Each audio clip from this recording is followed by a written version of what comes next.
आप सभी का एक बार फिर से स्वागत है हमारे चैनल ITI अड्डा बाय ललित सर में। एम्प्लॉयबिलिटी स्किल्स के सॉल्व पेपर की सीरीज़ में आज है क्लास 18। आज हम देखेंगे जुलाई 2015 का सेमेस्टर 1 का पेपर।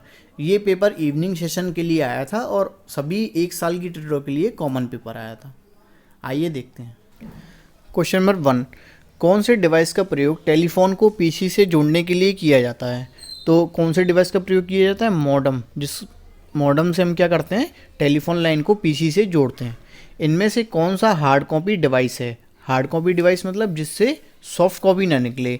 सॉफ्ट कॉपी मतलब स्क्रीन प्रिंट, मतलब जो स्क्रीन पर आपको दिखता है वो ना निकले, हार्ड कॉपी निकले जिसको आप छू सकते हो, जो फिजिकली चीज़ है। तो इसमें से किससे निकलता है? वो निकलता है प्रिंटर से। प्रिंटर से आपको क्या मिलता है? एक हार्ड कॉपी मिलती है। क्वेश्चन नंबर 3, रोम का विस्तार रूप है। तो रोम का विस्तार रूप क्या होता है? Read only memory. Read only memory रोम का। और रैम का फुल फॉर्म क्या होता है? रैम का फुल फॉर्म होता है रैंडम एक्सेस मेमोरी। रैम होता है रैंडम एक्सेस मेमोरी, रोम होता है रीड ओनली मेमोरी। हम इसके प्रयोग से डॉक्यूमेंट बना सकते हैं। तो हम डॉक्यूमेंट किसके प्रयोग से बनाते हैं? MS वर्ड के प्रयोग से। MS वर्ड से हम क्या करते हैं? डॉक्यूमेंट बनाते हैं। अगला क्वेश्चन है, लैन का विस्तार रूप है। तो आपको बताया था लैन का विस्तार रूप क्या होता है? Local area network. और वैन का क्या होता है? Wide area network. तो इसका आंसर क्या होगा? B, option B. एक फाइल को प्रिंट करने के लिए क्या शॉर्टकट है? तो क्या शॉर्टकट है? Ctrl+P। Ctrl+P से हम क्या करते हैं? किसी फाइल को प्रिंट करते हैं। Ctrl+C होता है कॉपी करने के लिए, Ctrl+V होता है पेस्ट करने के लिए। इनमें से कौन सा सोशल नेटवर्किंग साइट है? तो इसमें से सोशल नेटवर्किंग साइट कौन सी है? आप जानते हैं कि फेसबुक है, व्हाट्सएप है ना, लिंक्डइन है, ये सभी क्या है? ट्विटर है, ये सब क्या है? सोशल नेटवर्किंग साइट्स हैं। तो इसमें से सोशल नेटवर्किंग साइट्स कौन सी है? तो फेसबुक जो है वो एक सोशल नेटवर्किंग साइट है। आइए अगला क्वेश्चन देखते हैं।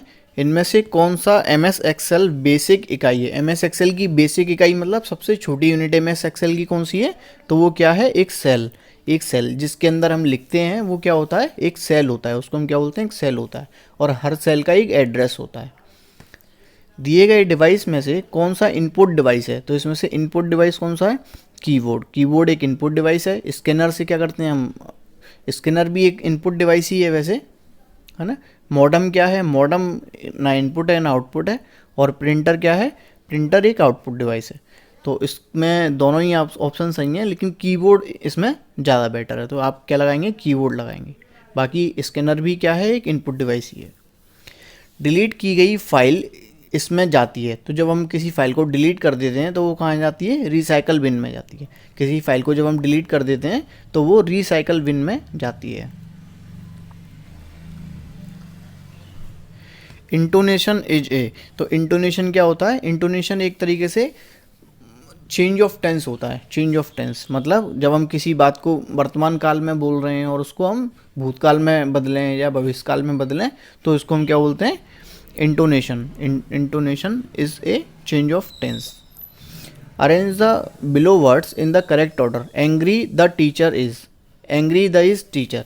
तो इसमें आप देखो जो चारों ऑप्शंस आपको दिख रहे हैं उसमें सभी में एक क्वेश्चन मार्क लगा हुआ है। क्वेश्चन मार्क मतलब प्रश्नवाचक वाक्य बनेगा। इसका क्या मतलब है? कि एक प्रश्नवाचक वाक्य बनेगा। और प्रश्नवाचक वाक्य जो होता है वो हमेशा शुरू होता है कैसे? किससे शुरू होता है? वो हमेशा वर्ब से शुरू होता है, हमेशा हेल्पिंग वर्ब से शुरू होता है। तो इसमें हेल्पिंग वर्ब क्या है? एज। हेल्पिंग वर्ब क्या है? इन चारों में से, चारों वर्ड्स में से एज जो है हेल्पिंग वर्ड है। तो सबसे पहले क्या आएगा? एज। एज आ गया। अब आपको पता है दा कहाँ आएगा? टीचर से पहले दा आएगा, सब्जेक्ट से पहले दा आएगा। तो इज दा कहाँ दिख रहा है आपको? ऑप्शन डी में। तो इसका आंसर क्या होगा? Option D. Is the teacher angry. क्या टीचर गुस्सा हुए? Choose the correct answer in response to the mentioned question. इस क्वेश्चन के लिए सही आंसर क्या होगा? When did the accident happen. Accident कब हुआ था? एट 10:30 लास्ट नाइट, कल रात 10:30 बजे। बाय ईमेल, ईमेल के द्वारा। ऑन द टेबल, टेबल पर। बिकॉज आई वॉज सिक, क्योंकि मैं बीमार हूँ। तो इसका आंसर क्या होगा? कब हुआ था? तो कब के लिए मतलब एक समय बताना होगा आपको। तो कब हुआ था? At 10:30 last night. Option A.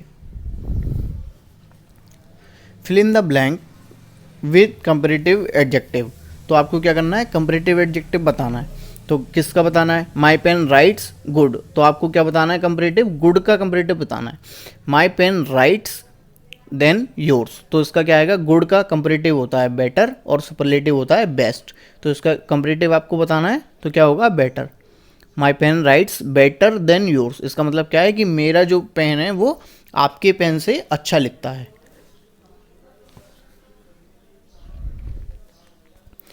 Choose the correct sequence of job application process. जब आप जॉब एप्लीकेशन के लिए जाएंगे तो क्या प्रोसेस होगा इसमें से। तो सबसे पहले आपको क्या दिया है, प्रिपेयर रिज्यूम, ठीक है, रिज्यूम तो बनाना है, लेकिन गेट द जॉब, तो जॉब, सही बात है, जॉब तो हमको बाद में ही मिलेगी, पहले हमको रिज्यूम बनाना होगा। रीड जॉब एडवर्टाइजमेंट, नहीं, ये तो हम सबसे पहले करेंगे, तो आपको सबसे पहले क्या करना है, रीड एडवर्टाइजमेंट, तो सबसे पहले क्या आएगा, 3। उसके बाद प्रिपेयर रिज्यूम, ठीक है, रिज्यूम प्रिपेयर करना है। गेट द जॉब, हाँ, जॉब भी ले लेंगे। फिर 4th क्या है, अपीयर एट इंटरव्यू, तो इंटरव्यू में आप कब जाएंगे, रिज्यूम प्रिपेयर करने के बाद और जॉब पाने से पहले, मतलब यहाँ आई भी। तो इसका सही सीक्वेंस क्या होगा, 3-1-4-2। 3-1-4-2 आपको कहाँ दिख रहा है इसमें, वो देख लो, 3-1-4-2, 3-1-4-2, option C correct, option C correct होगा।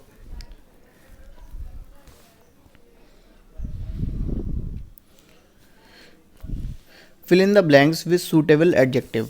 The little girl eyes revealed her mischief, इसका मतलब क्या है कि जो एक छोटी बच्ची थी उसकी आँखों में क्या हो गया कि रिवील हो गए, मिस्चीफ जो थे वो रिवील हो गए उनकी आँखों, तो इसका आंसर क्या होगा, ब्यूटीफुल, उसकी सुंदर आँखों में, है ना, आप बोलते हैं ना कि इनकी सुंदर आँखों में जो है रिवील हो गए, तो क्या होगा, ब्यूटीफुल आँख, beautiful. Which one of the following is a preposition, कौन होता है, जो वर्ब से पहले आते हैं, वर्ब से पहले आते हैं, तो इसमें से ऐसा क्या है, ऑन। ऑन वर्ड आप जब भी यूज़ करते हो तो कैसे करते हो, on the table, on the floor, मतलब आप फाइनली जो आपका ऑब्जेक्ट होता है उस ऑब्जेक्ट से पहले आप प्रिपोजिशंस को यूज़ करते हो। तो इसका आंसर होगा 17 का D. Question number 18, which one of the following adjective describes individual character. Individual character मतलब किसी पर्टिकुलर आप एक आदमी के लिए बोल रहे हो बात, तो ब्यूटीफुल तो आप एक के लिए भी बोलते हो और ज़्यादा के लिए भी बोलते हो। जैसे मान लो चिड़िया का एक समूह है और मैंने बोला कि वाओ कितनी सुंदर चिड़िया हैं, तो सुंदर मतलब ब्यूटीफुल, मतलब आप एक वचन भी है और बहुवचन भी है जी। मैंने बोला फैट, अरे कितनी मोटी चीज़ है ये, है ना, तो मोटी में भी क्या होता है, बहुवचन के लिए भी यूज़ करते हैं और एक वचन के लिए भी। लेकिन मैंने बोला कि how talkative you are, talkative मतलब होता है कि बातूनी, इसका क्या मतलब होता है, बातूनी, कि तुम कितना टॉकेटिव हो, तुम कितना बातूनी हो, तो ये क्या होगा, पर्टिकुलर किसी एक इंडिविजुअल के लिए ही आप यूज़ करते हो। ऐसा नहीं कि सब टॉकेटिव हो जाएंगे, सब तो नहीं हो जाएंगे, है ना। और थिन मतलब पतला, तो वो भी आप क्या करते हो, ज़्यादा लोगों के लिए भी, बहुवचन के लिए भी आप थिन ही यूज़ करते हो। तो इसका 18 का आंसर होगा सी। इनमें से पब्लिक स्पीकिंग का 3P कौन सा है। जब भी आप पब्लिक स्पीकिंग के लिए जा रहे हो, कहीं मान लो आपको बोलना है ना, किसी मंच पर आपको बोलना है, कोई प्रेजेंटेशन देना है, तो उसका क्या तरीका होता है, सबसे पहले आप क्या करेंगे, प्रिपेयर करेंगे, ठीक है, आप प्रिपेयर करेंगे, प्रिपेयर करने के बाद उसकी प्रैक्टिस करेंगे और प्रैक्टिस करने के बाद उसको परफॉर्म कर देंगे। तो सही बात है, ऑप्शन ए ही करेक्ट है, 19 का ऑप्शन ए ही करेक्ट है। प्रिपेयर करेंगे, प्रैक्टिस करेंगे और उसके बाद आप उसको परफॉर्म कर देंगे। इनमें से खराब कम्युनिकेशन कौन सा है, तो इसमें से खराब कम्युनिकेशन कौन सा है, चलो देखते हैं। प्रेषक रिसीवर के सकारात्मक है, तो अगर सकारात्मक है तो ये तो अच्छी बात है। संदेश अस्पष्ट है, हाँ, ये जो है कम्युनिकेशन जो है खराब है, संदेश ही अस्पष्ट है, आप जो बोल रहे हो वो सुनाई नहीं दे रहा है, या जो आप बोलना चाह रहे हो वो सामने वाले को समझ नहीं आ रहा है कि आप क्या बोल रहे हो, आप कुछ बोल रहे हो और सामने वाला कुछ और ही कुछ समझ रहा है, तो ये क्या है, एक खराब कम्युनिकेशन है। लक्ष्य मुख्य रूप से इनमें वर्गीकृत हैं, तो जो लक्ष्य होते हैं वो हमारे 2 तरीके के होते हैं, 3 तरीके के होते हैं मेनली वैसे, लेकिन जो मेनली 2 तरीके के हैं। तो कौन कौन से होते हैं, अल्पकालिक, दीर्घकालिक, तो स्मॉल टर्म, मीडियम टर्म और लार्ज टर्म, लॉन्ग टर्म, है ना, स्मॉल टर्म, मीडियम टर्म और लॉन्ग टर्म, मतलब अल्पकालिक, दीर्घकालिक और मध्यमकालिक। तो इसका आंसर होगा डी, ठीक है, अल्पकालिक और दीर्घकालिक। इनमें से एक कम्युनिकेशन का माध्यम नहीं है। तो इसमें से कम्युनिकेशन का माध्यम कौन नहीं है? कम्युनिकेशन का माध्यम, ये क्वेश्चन हम पहले भी कर चुके हैं, बस जो है वो कम्युनिकेशन का माध्यम नहीं है। फ़ोन, SMS, ईमेल, ये सभी कम्युनिकेशन के माध्यम है। निम्नलिखित में से कौन सी निजी बाधा हमारे विकास में बाधित है? तो हमारे विकास में कौन बाधा डालता है इसमें से? आत्मविश्वास तो हमारे विकास में अच्छा सपोर्ट करता है, मित्रता भी सपोर्ट करती है। डर लेकिन जो है हमारा, वो क्या करता है? वो एक तरह से बाधा है ना। कुछ लोगों के लिए मित्रता भी हो सकती है ना। तो इसका आंसर लेकिन क्या होगा? डर। डर जो है हमारे विकास में बाधा है।